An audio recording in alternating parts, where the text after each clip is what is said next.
Ақылман ақын едің, бай көңілің, айтысты не қыламыз, айбегінім. Сес көрсетіп сұрланған бұл биліктің көңілінен шығамыз қайбегінің. Сеттей сөзін кеткенмен әр ауылға, жауығатын жандар көп жар ауылға.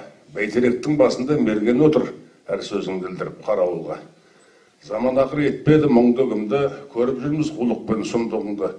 Ертеңіміз не болар деп жасқанбай, айтып жүрсің алашқа шындығыңды. Айтып жүрсің айтысты ғажаптарды, таң атуға дейсің сен азақ қалды.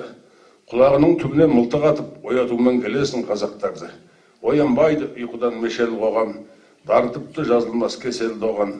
Балтырыңды тістелеп шәуілдейді, ит қалды ма ақыннан өш алмаған. Айтысыңды жіліктеп бұтарлаған, бұл қоғамда қылыш жоқ жұқармаған.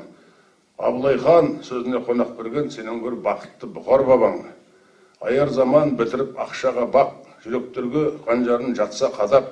Жүрегіңнің түгі бар болмасы көр, айтар медің қасқайып патша қадат. Сыртымыздан қарайды ел бақылап, саңырауға сөзің қор, жеңді ақымақ. 20 жыл тауымыз шағылмаған, сен де ақымақ, Айбекжан мен де ақымақ. Сөз сүйектен деуші еді, өнер ханынан, үмітсізбей жүреміз келер таңнан. Сен арқаңнан қағармын мен өлгенше, жан бар мәкен қағадың мен арқамнан.